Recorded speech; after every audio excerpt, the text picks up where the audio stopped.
¿El título? El título. Perfecto. Pues buenas tardes a todos. Bienvenidos a este segundo día de la Semana de Ciencia y Tecnología aquí en Cicata, Altamira. Continuamos en la sesión de la tarde con el doctor Jaime Alfredo Mariano Torres en su influencia análisis estructural de polímeros usando técnicas de caracterización térmica. Antes, permítame presentar al doctor Jaime Alfredo Mariano Torres. Cuenta con 17 años de experiencia en el sector industrial, docencia e investigación. Es ingeniero químico en procesos por el Instituto Tecnológico de Ciudad Madero, maestro en tecnología avanzada por Cicata IPN y doctor en avanzada también por Cicata IPN, donde obtuvo un reconocimiento al mejor desempeño académico en el 2014-2015. Realizó una estancia de investigación doctoral en la Universidad Autónoma Metropolitana Unidad Coajimalpa, en el Departamento de Ciencias Naturales, y otra en el Departamento de Química y Química Industrial de la Universidad de Pisa, en Pisa, Italia, trabajando con polímeros biodegradables para la liberación de fármacos. Estudió en el London Meridian College en Londres, Reino Unido, donde se preparó y certificó en el ILTS y FCE. Tiene diplomado en desarrollo de competencias a nivel superior, un certificado en ambientes virtuales de aprendizaje, certificado en aprendizaje basado en proyectos, certificado en aprendizaje basado en problemas y un certificado en buenas prácticas docentes por la Universidad de Madrid. En el sector industrial se ha desempeñado en empresas como el Grupo Industrial Águila, DuPont, Meijem Orbia, M&G Caltex, principalmente en áreas como producción, calidad, manufacturing training y administración de proyectos. Forma parte de la mesa directiva de la Asociación de Ingenieros Petroleros de México, Delegación Tampico.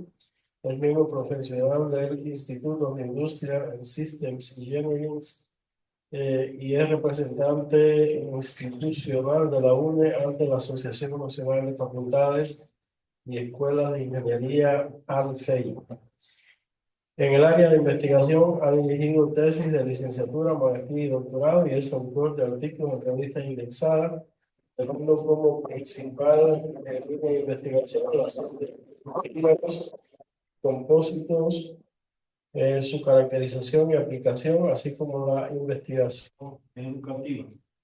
Ha participado en congresos nacionales e internacionales como el de Western Hemisphere Trade Conference en Texas, Estados Unidos, la segunda Winter Process Conference en Manchester, United Kingdom, el Congreso Internacional Innovación Docente, Educación y Transferencia de Conocimiento en España, así como en el Bio-National Conference de la Universidad de Houston, Downtown en Texas, donde obtuvo el reconocimiento como Best Paper. Ha participado en procesos de acreditación como FIPES, COMAEF y CASEI. Ha liderado diseños y rediseños curriculares de carreras de ingenierías y las otras de carrera del perfil químico. Se ha dedicado a la docencia en universidades como el IES Anáhuac, Tecnológico de Ciudad Madero y la Universidad de Madrid. En esta última desempeñándose en diferentes puestos como autor, coach académico, director de carrera, siendo actualmente el director del área de Ingeniería y Ciencias Químicas de la UNO, teniendo a su cargo 7 carreras. Un grupo de más de 80 profesionales de la educación y alrededor de 800 alumnos. Pues adelante, doctor, con su plática. Muchas gracias, doctor. ¿Sí me escuchó? Bueno, pues buenas tardes a todos. La verdad es que para mí es un gusto muy grande estar esta tarde aquí en Cicata porque Tenía aproximadamente 6 años que no presentaba algo en este auditorio. Yo soy egresado tanto de maestría como doctorado, como bien dijo el doctor. Y bueno, para mí siempre va a ser un gusto regresar a mi casa, así Cata y PN. Entonces, pero ya nos extendimos mucho, entonces voy a empezar. Vamos a hablar de caracterizaciones térmicas que nos van a ayudar a poder conocer sobre la estructura de un material. Yo sé que al final de cuentas aquí en Cicata pues, están los seminarios y todos hablamos de todo un poco, ¿no? Pero, pues bueno, algunos puntos rápidos sobre los polímeros. Tenemos un universo de materiales donde tenemos metales, cerámicos y entran los polímeros. Vamos a hablar de un material que tiene algunas ventajas como su baja densidad, también tiene la durabilidad, la flexibilidad, tiene la capacidad de formar compósitos con otros materiales. Y bueno, tenemos muchos años, desde los 1900, utilizando polímeros sintéticos. Ya por ahí si nos vamos un poquito al origen, sabemos que existen polímeros naturales, polímeros sintéticos y que hay diferentes comportamientos. Entonces, no vamos a caer en tanto detalle sobre qué es polímeros. Para quien no sepa qué son polímeros, los polímeros son los plásticos que trabajamos, desde el poliestireno expandido, por ejemplo, como el unicel, o polipropileno, el PVC, etcétera, ¿no? Entonces, esos son polímeros. Todo lo que no sea un metal y que no sea un cerámico es un polímero, ¿sí? Entonces, partiendo de esto, vamos a tocar en los siguientes puntos. Vamos a hablar de estructuras poliméricas, vamos a hablar de la cristalinidad en los polímeros, vamos a hablar también sobre el comportamiento térmico de los polímeros, el análisis de SC y vamos a hablar sobre la medición del porcentaje de cristalinidad y algunas conclusiones. Es bien importante considerar algo. Cuando hablamos nosotros tanto de metales como de cerámicos, pues es bien sencillo poder conocer la cristalinidad del metal o del cerámico. ¿Qué técnica de caracterización utilizamos para eso? DRX, lo metemos al DRX, difracción, la carta cristalográfica y podemos ver qué metales, ¿no? Qué cerámico es. ¿Por qué? Porque tenemos estructuras bien definidas como las redes de Bravais. Pero en el caso de los polímeros, eso no existe. No podemos usar realmente el DRX para poder nosotros conocer la estructura del material. Entonces tenemos que utilizar técnicas que no son directas para poder conocer sobre la estructura del material. Y una de esas son las técnicas térmicas. Pero bueno, vamos a hablar un poquito primero sobre el tipo de estructuras que podemos tener. La estructura de un material parte desde que el polímero viene de un monómero. ¿Estamos todos de acuerdo? Y ese monómero tiene funcionalidades. ¿Y esas funcionalidades qué son? Una funcionalidad quiere decir la capacidad que tiene el monómero de generar un enlace. Bifuncional, como si tengo mis dos manos sueltas y me puedo agarrar de otro monómero sin problema y formo una cadenita, que es como cuando vemos nosotros los polímeros como si fuera un collar de perlitas. Bien padre porque por poliadición se van agarrando, ¿no? Monómeros, según la cantidad de monómeros que tengo, es la extensión de la cadena polimérica y sin problema tengo incluso hasta un peso molecular definido. Entonces, ¿qué sucede? Nos topamos con el primer tipo de polímero que es el lineal, bifuncional, linealidad bonita. Después vienen aquellos polímeros lineales, pero que tienen algunas cadenas que están creciendo sobre la misma cadena y a eso le vamos a llamar nosotros ramificaciones. Entonces, ¿qué sucede? Esta ramificación lo que va a hacer es hacerme más complejo el empaquetamiento del polímero. ¿Por qué? Porque no es lo mismo agarrar popotes lisos y acomodarlos en una cajita, agarrar una varita de un árbol que tiene ramitas, ¿no? Y entonces acomodarlas esas como los ahorros navideños. No es lo mismo porque tenemos esas ramas haciendo bulto ahí. Entonces, ¿qué sucede, chavos? ¿Qué propiedad se puede afectar al momento de tener ramificaciones? Pues la densidad. Si nosotros tenemos un mayor volumen y tenemos una misma masa, definitivamente la densidad va a ser que más alto o más baja. Mayor volumen, menos masa, la densidad va a ser menor. Entonces, el trabajar con ramificaciones en los polímeros me pega directamente en la densidad. Un ejemplo rapidísimo, chavos, el poliestireno. Poliestireno expandido, el unicel famoso, ¿no?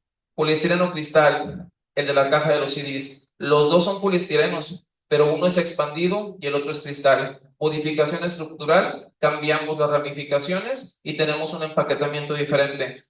Esa es la diferencia, chavos, entre hablar entre ciencias de los materiales e ingeniería de los materiales. La ciencia de los materiales, ¿qué es? Tengo el material y sus características por el solo hecho de ser ese material. ¿Qué es la ingeniería de los materiales? Es estudiar a detalle la relación propiedad-estructura y hacer las modificaciones necesarias para que yo tenga la propiedad que estoy buscando. Entonces, ¿vamos bien hasta ahí? Bueno, después tenemos los famosos, yo creo que se dice más convencionalmente cross-linking, más que hablar de entrecruzados. Creo que la palabra en español no se utiliza tanto, pero bueno, tenemos los entrecruzados. ¿Qué sucede? Ya tenemos las cadenas poliméricas, pero hay unas cadenas que se unieron no como ramificaciones sueltas, sino se unió de cadena a cadena. Y eso obviamente hace más complejo el polímero. Para que yo tenga esto, entonces necesito, obviamente, una síntesis definida y necesitamos también conocer las características del monómero. Y bueno, sucede que hablábamos de la bifuncionalidad, pero ¿qué pasa si de repente el monómero tiene tres funciones, tres posibilidades de hacer conexión? Pues definitivamente podemos trabajar con este tipo de estructura, la network. Estamos hablando nosotros de reticulados, materiales que forman una red tridimensional que difícilmente va a poder, por ejemplo, fluir. De ahí nos vamos a ir a una diferencia térmica, pero quiero que vayan dimensionando lineales. Los materiales lineales o ramificados son los que tienden a fluir cuando los calientas, termoplásticos.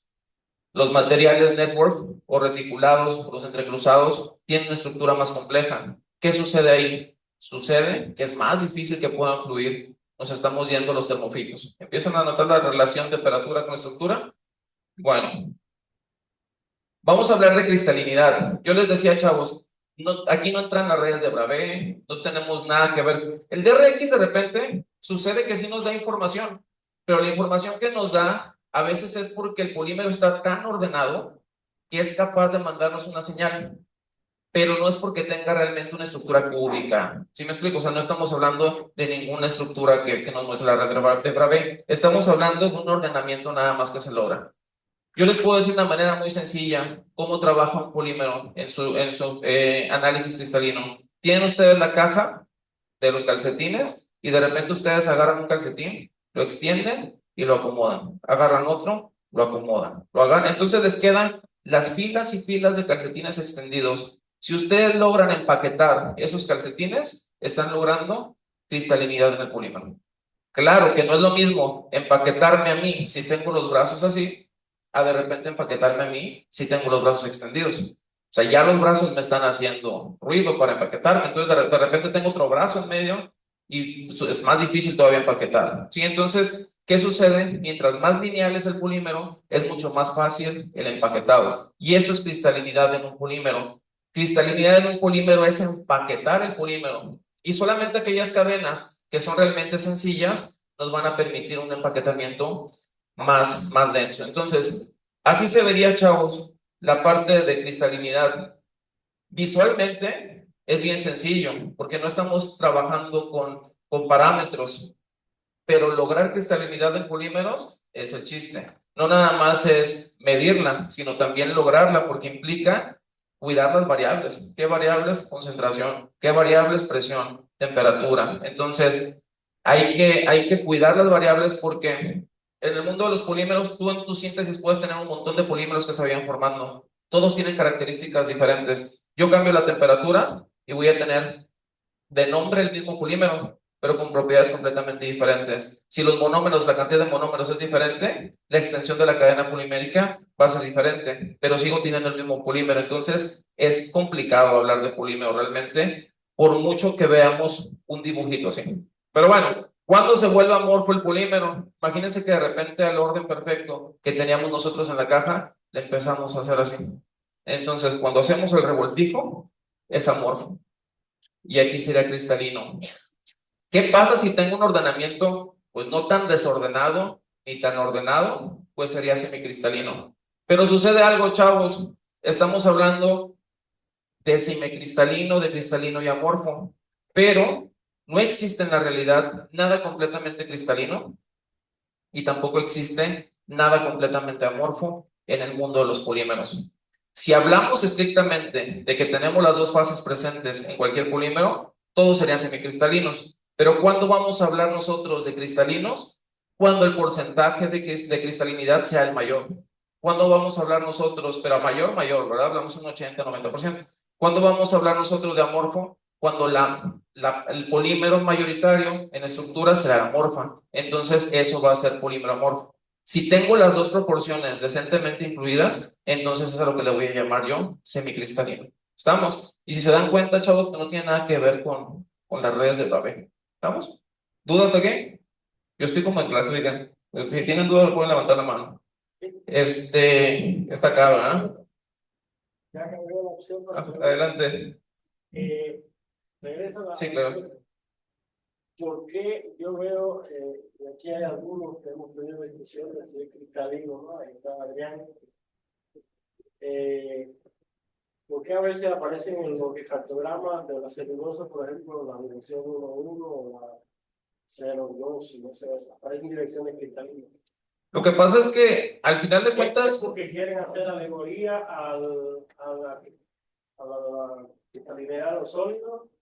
¿O es porque hay realmente una dirección que ellos le llaman así? lo que pasa es que la forma en la cual presentan algunos polímeros su estructura llega a ser estructura muy definida, aunque es una estructura que no tiene nada que ver con las redes, entonces coincide en que la forma como se hace la difracción en ese momento va a ser repetitiva porque la estructura no cambia realmente. Entonces lo que estamos viendo realmente es la difracción, pero no precisamente porque tenga la estructura, por ejemplo, cúbica, por hablar de cualquier cosa, ¿no? Entonces, pues es la forma como se proyecta y como refleja, pero la realidad es que no es que tenga una estructura definida, porque sí existen algunos polímeros que nos mandan la hoja cristalográfica, vaya, entonces sí nos da señales y podemos nosotros tener patrones repetitivos cada que hacemos la lectura, pero no precisamente porque tengan una estructura basada en las redes de Ravera. O sea, realmente son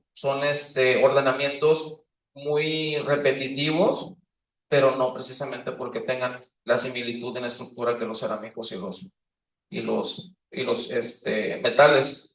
La realidad es que aquí estamos hablando de estructuras que incluso se vuelven complejas el poder nosotros decir que porque tengo un polímero amorfo sintetizado de alguna manera, si no es del mismo batch, no puedo garantizar que va a tener las mismas propiedades. Por eso es bien importante que cuando se hace ya a nivel industrial la polimerización y esté caracterizando, siempre sean del mismo batch, porque entonces las características pues pueden ser muy diferentes, porque la concentración puede ser diferente, la presión con la que trabajé puede ser diferente, la temperatura, incluso puedo tener contaminación dentro del polímero y eso me va a mandar alguna señal diferente.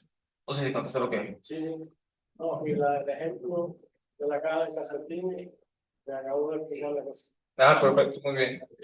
Bueno, entonces, vamos a ver, les decía yo, para poder entender a lo que vamos, hay que tener muy claro que existen dos tipos de polímeros, los termoplásticos y los termoestables. ¿Cuáles son los termoplásticos? Los que fluyen. ¿Cuándo fluyen? Cuando los caliento.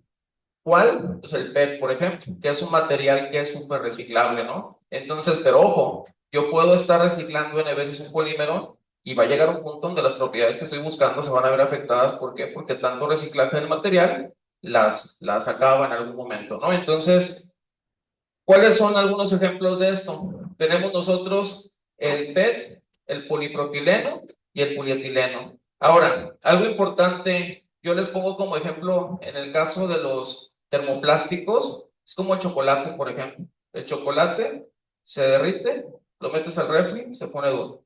Entonces, no hay realmente posibilidad de que se pierdan propiedades también en el chocolate, de hecho, cuando tú lo estás enfriando y calentando, pero es el mismo comportamiento. Calientas, se derrite el chocolate, lo enfrías, se solidifica. Y lo mismo sucede aquí. Cuando nosotros calentamos los polímeros termoplásticos, tenemos un ordenamiento en las cadenas y eso logra que fluya el material. ¿Qué pasa con lo contrario? Son los materiales que son termofijos o termoestables, se les llama de las dos maneras. Son materiales que cuando yo los caliento, no pasa absolutamente nada en su estructura más que quemarse. Son aquellos materiales que cuando yo los caliento, empiezo a ver degradación térmica. Entonces, ¿cuál es un ejemplo de esto? Plato desechable. Tú le pones el pedazo de carne asada encima y no va a fundir, se va a quemar. De hecho, nos queda el hueco de a veces si la carne estaba muy caliente. Entonces, esos materiales como el unicel, como el caucho, como el polietileno, poliuretano, perdón, y como el celofán, son materiales que no van a fundirse, se van a quemar. Entonces, se calientan, no se mueven las cadenas y entonces se empieza a quemar. Y esto tiene que ver directamente con esto que les platiqué por aquí. ¿Es lineal o es network o reticulado? Si yo tengo esto, les puedo garantizar que tienen termofijos y termoestables. No va a haber una separación de las cadenas porque no hay cadenas, porque tengo redes tridimensionales que no se van a separar por calentamiento. Entonces lo que sigue es una degradación térmica. Entonces, diferencian termofijos y termoestables, que sería el thermoset polymer, y tenemos nosotros los termoplásticos. ¿Sí? ¿Qué sucede con esto? ¿Por qué se los digo? Porque la técnica de caracterización que vamos a analizar requiere ver el comportamiento de los polímeros. ¿Cuál creen de los dos tipos de polímero? ¿Cuál creen que, hablando de termofijos o termoestables, cuál creen que presenta una temperatura de fusión? ¿El termoestable o el termoplástico? ¿Cuál, perdón? El termoestable es el que se quema y no fluye, y el termoplástico es el que fluye. Entonces, ¿cuál presenta una temperatura de fusión? El termoplástico. ¿Por qué? ¿Cuál es la temperatura de fusión? La temperatura a la cual logramos que el polímero fluya. Entonces, desde ahí nos damos cuenta. Entonces, si yo tengo una temperatura de fusión y es termoplástico, ¿qué estructura tendrá principalmente? ¿Esta? No, ¿verdad? Porque esta está estructuralmente muy rígida y no me permite el flujo. Está entre estas dos principalmente. Entonces, sí se dan cuenta que sí hay una relación entre la temperatura y la estructura. Definitivamente hay una relación entre el comportamiento térmico y la estructura que estoy manejando. Entonces, ya sabemos que existen los termoplásticos y los termoestables. Ahora vamos a hablar sobre la parte de cristalización y la temperatura que les decía que sería el melting transition, que sería la temperatura de fusión. Cuando yo hago que un material polimérico se vea sometido a temperatura, va a presentar diferentes comportamientos. Y aquí nos vamos a meter un poquito de termodinámica. En la termodinámica nos dicen que un material que es calentado puede trabajar un aumento de temperatura. Si yo agrego, por ejemplo, una cantidad de calor que es igual a mc delta T, ¿están de acuerdo? Y entonces, si yo llevo un cambio de fase, entran los calores que...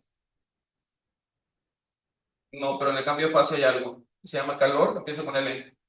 Calores latentes. Entonces, para que yo tenga un cambio de fase, tengo calores latentes. Entonces, ¿quién va a presentar calores latentes? ¿El termofijo o el termoestable?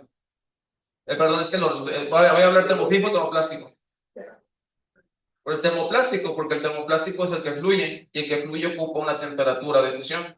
Y entonces, si yo tengo una temperatura de fusión, tengo la necesidad de tener un calor latente. ¿Estamos? Entonces, ¿qué sucede, chavos? Tenemos una cristalización que se va a dar cuando yo enfrío y vamos a generar una fase sólida en el material. Y lo contrario a la parte de cristalización sería la parte de una transformación por fusión. Y bueno, algo bien importante es esto que dice aquí. El grado de cristalinidad del material va a tener una influencia muy grande en las propiedades mecánicas y térmicas de cualquier material. ¿Sí? Ahora, vamos a verlo así, chavos. Tenemos nosotros, bueno, ¿quién me dice qué es la temperatura de transición vital? ¿Alguien sabe? Adelante. Es el intervalo de temperaturas en la que un polímero pasa de estado vítreo a un estado un poco más fluido, donde hay una mayor dinámica molecular. Que realmente no hablamos tanto de fluido, sería un poquito más maleable, un poquito más como flexible, porque no llegamos a tener la fluidez. Porque entonces, ¿quién creen que presenta una transición vítrea? ¿El termoplástico o el termofijo? El, Termoplástico tiene el melting point, el punto de fusión. ¿El otro qué tiene? Transición vítrea es para los materiales que son principalmente amorfos. Ahora, no quiere decir que un material no pueda presentar las dos. Si presenta las dos, es porque el material tiene ¿qué tipo de estructura? Tiene tanto que como que ya semicristalino, porque tiene tanto cristalino como amorfo. ¿Están de acuerdo? Entonces, así como que medio moraleja hasta aquí, tengo yo punto de fusión, presenta el termoplástico porque es el que va a fluir, ¿sí? Y tengo termofijos o termoestables que presentan transición vítrea. Ahora, si lo vemos gráficamente, chavos, aquí se ve, nos dicen que cuando nosotros inyectamos calor al polímero, obviamente va a haber un aumento de temperatura. ¿Están de acuerdo? Que para que algo aumente, para que algo aumente en temperatura tiene que haber se tiene que inyectar calor. Entonces, el crecimiento, en el caso del punto de fusión, es un crecimiento que se va dando ordenado, pero llega a este punto. ¿Qué significa una línea recta en una gráfica? Empieza con C, una constante. Entonces, ¿qué valores son constantes? La temperatura de fusión y la temperatura de ebullición del material son constantes, ¿están de acuerdo? Entonces, es aquí donde entran los calores latentes que yo les decía. Estoy teniendo un incremento de temperatura relacionado con la capacidad calorífica del material. Llego aquí, me topo con la necesidad de agregar la energía latente del material, cambio de fase y sigo creciendo en temperatura. Esto, chavos, es un cambio de fase. Ese es el punto de fusión. ¿Qué sucede con el glass transition o la temperatura de transición? Nosotros tenemos un incremento de temperatura cada que yo agrego calor y solamente llega un punto donde está cambiando su propiedad y de repente sigue subiendo su temperatura. Pero no hay un cambio de fase. ¿Cómo lo noto que no hay un cambio de fase? Porque no está esto. ¿Estamos? ¿Dudas? ¿No? Ahora, vamos a hablar un poquito del DCC. El DCC es una técnica que me va a permitir a mí, por medio de calor, conocer transiciones térmicas en un material. ¿Y qué es una transición térmica? Son los cambios que va a tener el polímero cuando yo le agrego calor. Hablar del melting point o el punto de fusión, hablar de cristalinidad o la parte cristalina del polímero, es hablar de transiciones térmicas. También si hablamos nosotros del glass transition, el transición vítrea, también estamos hablando de una transición térmica. Y esto, chavos, yo sigo con esta y es esta de acá. Este es, sí, muy básico el bosquejo de cómo trabaja el DCC. El DCC lo que vamos a hacer es poner aquí en un recipiente que puede ser de aluminio, vamos a poner una muestra del polímero con el que voy a trabajar. Y aquí voy a poner un polímero o un material del cual yo conozco muy bien sus características térmicas, que va a ser mi material de referencia. Entonces, cuando yo hago el barrido de calor en el material, me va a mandar señales aquí, me va a mandar, obviamente, líneas que corresponden al flujo de calor con respecto a la temperatura, gracias a que tengo este valor de referencia.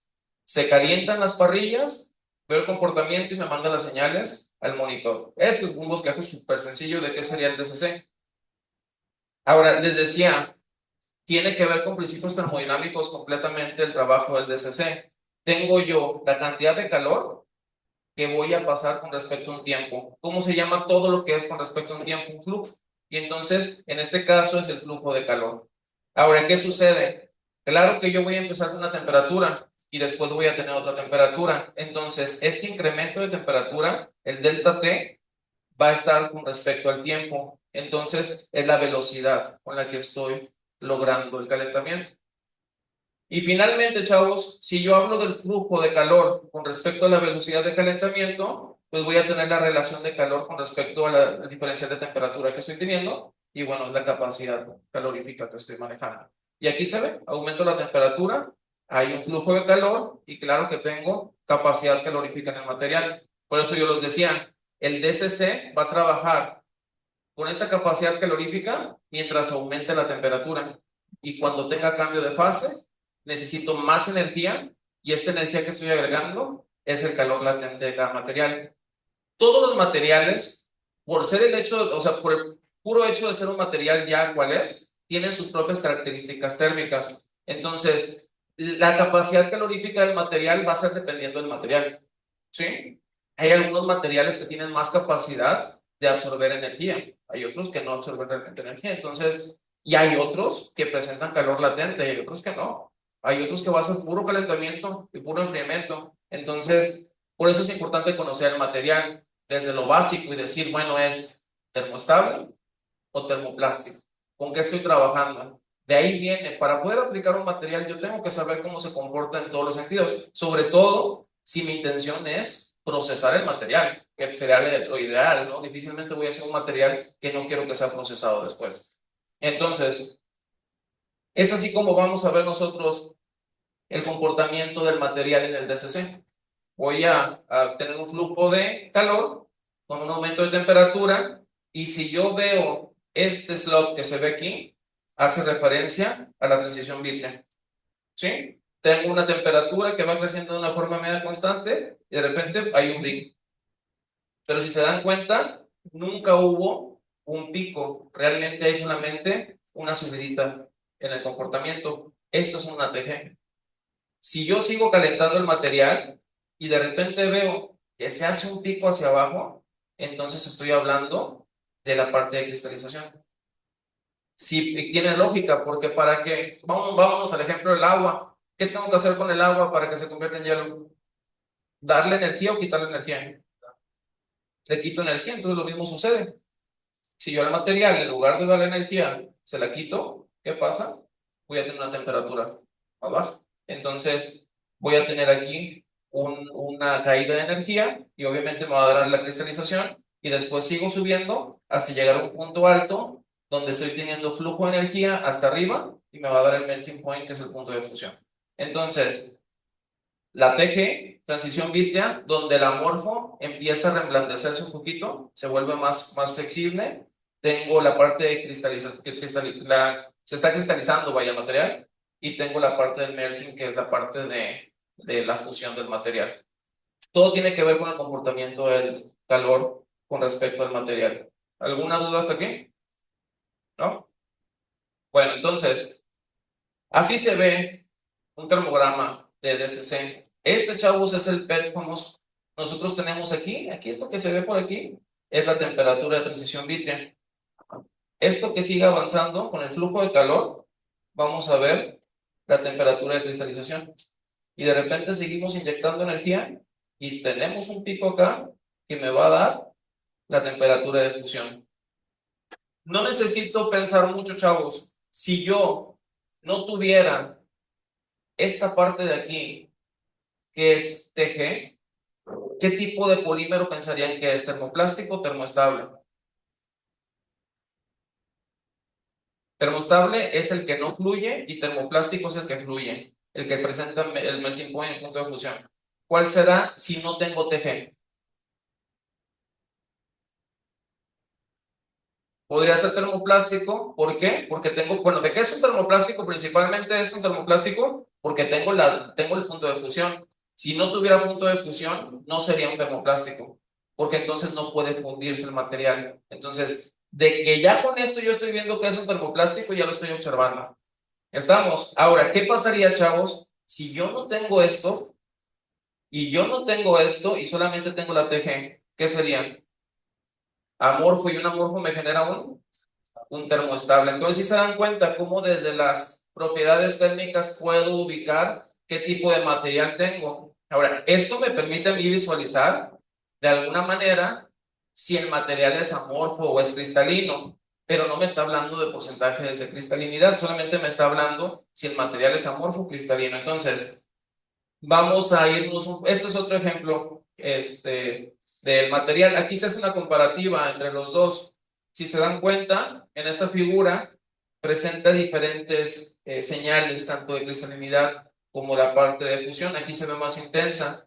Y esto hace referencia a lo siguiente. Les voy a hacer platicar un poquito. Esta técnica se utiliza mucho también para controlar la calidad. Hay materiales como el PET, que son materiales que tienen su comportamiento térmico bien definido. O sea, tú cuando estás hablando de un PET que lo consideras cristalino 100%, aunque sabemos que no existe la cristalinidad al 100%, porque siempre hay fracciones amorfas, ya tenemos una imagen deseable del comportamiento de este material, tanto en su TG como en su melting point, punto de fusión, o la parte de cristalización. Entonces, si yo hago el análisis y hago una comparativa, se van a dar cuenta que estos dos termogramas no me están dando la información. Igual, hay una diferencia tanto en la parte de, bueno, muy mínima en el glass transition, pero principalmente en la parte de cristalización, hay una diferencia grande de 40 casi grados Celsius.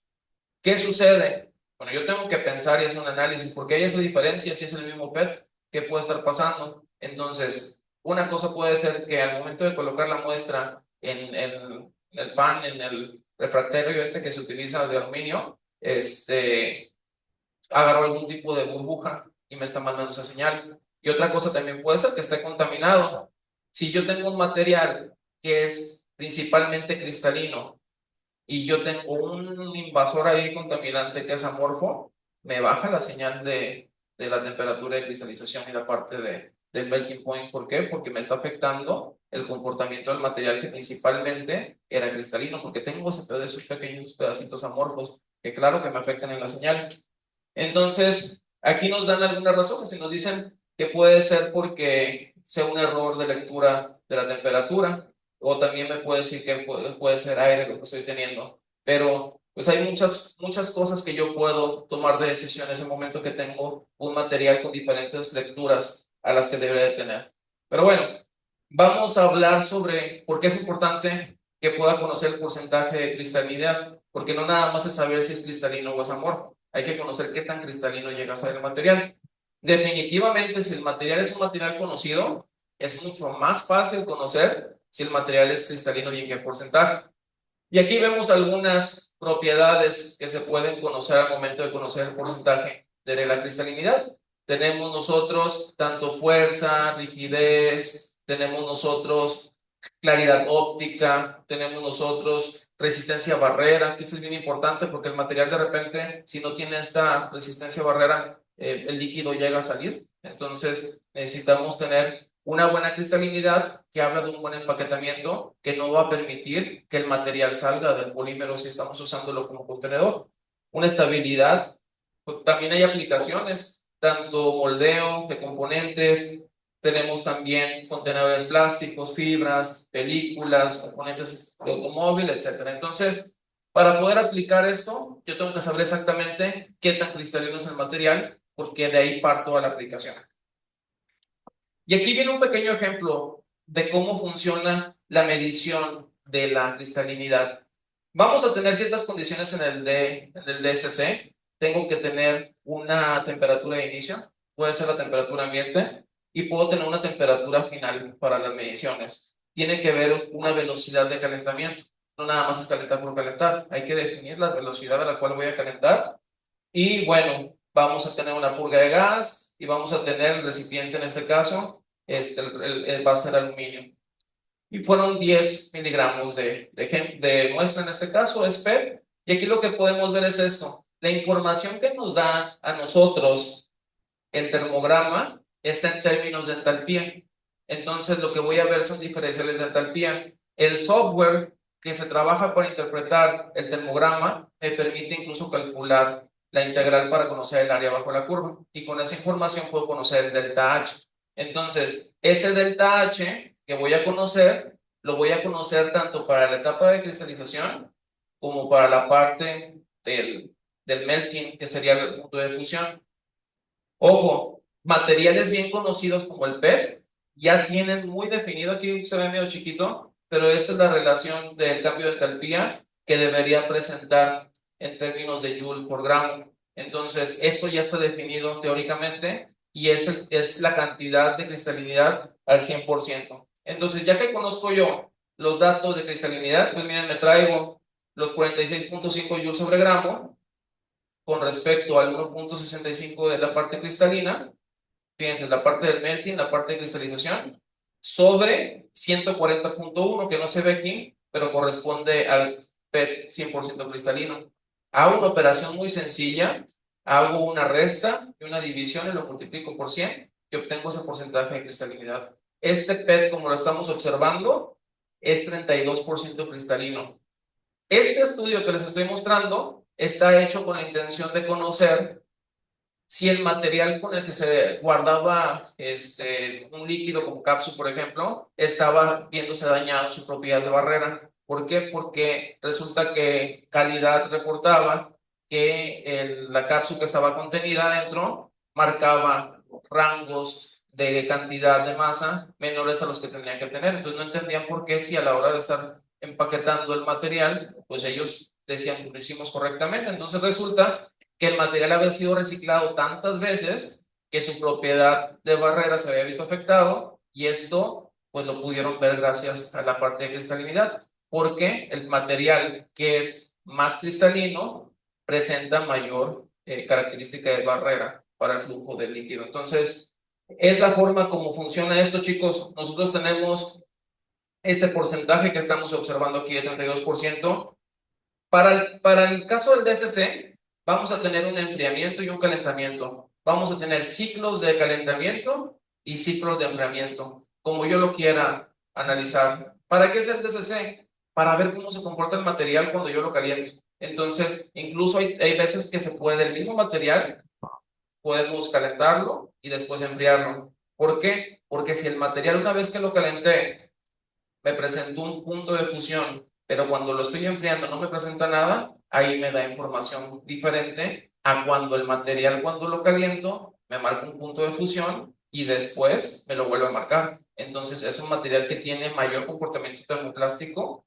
¿Por qué? Porque no está logrando una rigidez en la estructura una vez que está siendo enfriado. Entonces, esa sería la forma como se trabaja. Aquí, por ejemplo, este termograma que estamos viendo es un termograma de calentamiento. Aquí está la fórmula. Sería la parte de entalpía en diferencial de la parte de fusión con respecto a la parte de cristalización. Y esa sería la del 100% de cristalinidad. Y bueno, aquí podemos ver nosotros que tenemos diferentes variables para las entalpías. Tenemos 55.5 para la parte de ¿saben qué? De Mochai parte de la ecuación, porque aquí tendríamos que tener el diferencial. Al momento de copiarlo, me comí esta parte aquí, miren, la parte de la resta. Pero bueno, este material me da 39.6% de cristalinidad, es mayor que el anterior. Y finalmente vemos este otro ejemplo, donde podemos observar nosotros que las entalpías con las que estamos trabajando me dan un 1.4% de cristalinidad. Un material que tiene un 1.4% de cristalinidad, mejor le voy a llamar, más que cristalino, amorfo. Puedo considerarlo que no tiene realmente cristalinidad. Claro que esto implica entrarse más en la técnica y estudiar más sobre la relación temperatura con estructura, pero bueno, espero que les haya servido un poquito como para generar esa duda y sobre todo dejar algo bien claro, chavos. La cristalinidad de los polímeros no se mide como la de los metales y los cerámicos. Tiene que tener un trato especial en el caso de los polímeros. Entonces, pues bueno, el porcentaje de cristalinidad obviamente nos da a nosotros mucha información que nos permite pues conocer las propiedades del material finalmente para su aplicación.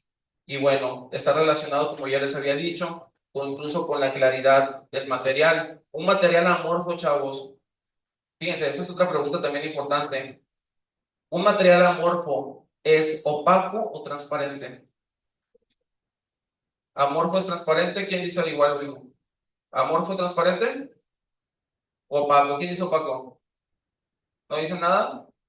Un material amorfo es transparente, ¿por qué? Porque no está tan... Claro, porque el amorfo va a ver a través del material. Si el material tiene un ordenamiento por buscar por las cadenas poliméricas están muy ordenadas, es lo que vamos a ver bajo el material. Pero bueno, esa será la biografía de la presentación.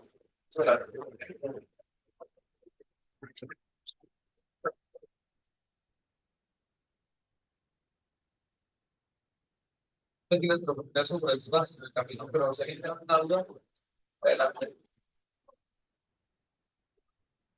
No se lo vio nadie, gracias. Bueno, sí, la puerta. Hola. Hola, buenas tardes. Buenas tardes, doctor. Una pregunta de reflexión. Para este tipo de materiales, polímeros, hay utilización o no será solamente aire, ¿no? ¿Cuál sería la diferencia entonces en utilizar una atmósfera ya sea oxígeno o algún otro gas como argón. Modifica, en este caso, la medición del polímero que en este caso esté realizando. Lo que ocupamos nosotros es que la purga nos permita tener el enfriamiento o el calentamiento. Entonces, la realidad es que esa es eso es lo importante al momento que yo esté trabajando con el gas que trabajo. Necesito un material que me permita incrementar la temperatura gracias al flujo de calor. Y bueno, habrá diferentes tipos de posibilidades de gas, pero si esa es la finalidad, mientras pueda tener este material la posibilidad de tener ese flujo de gas que aumente la temperatura o que la enfríe, es más que suficiente. Nitrógeno, por ejemplo. Ok, yo en este caso, bueno, sería si afectaba o mejoraba en este caso algo de su propiedad, más que nada. No, lo que pasa es que realmente al momento que se usa el BCC, se tiene el pan, este refractario, es como una latita, se pone el material y lo que se hace es taparse, tal cual se pone una plaquita arriba, se sella, e incluso muchas veces el material llega a ser volátil, o que pensamos que tiene algún tipo de solvente que pueda estar haciendo algún tipo de reacción ahí, se pone una pequeña perforación para que salgan por ahí los vapores, pero la idea es que salga, no que entre realmente algo. Entonces, en teoría, es una condición inerte dentro de esta latita y todo lo que tiene que ver con el flujo del gas es para el calentamiento externo de la latita, no precisamente porque vaya a estar en contacto con el material. Ok, muchas gracias. No, gracias a usted. Bueno, ¿alguien más? Estamos ya encima de la hora, el otro investigador nos está esperando Si no te... directamente con él. Yo también le tengo algunas preguntas. Ah, muy bien. Bueno, de parte de Cicata Altamira, de este centro de investigación, se le extiende un reconocimiento al doctor Jaime Alfredo Mariano Torres por su destacada participación en esta Semana de la Ciencia y Tecnología Aplicada, con la conferencia denominada Análisis estructural de polímeros mediante técnicas de caracterización térmica. Este reconocimiento está firmado por el doctor Rogelio Ortega Izaguirre. Así que Muchas gracias, damos doctor. esto, si quieren las fotos.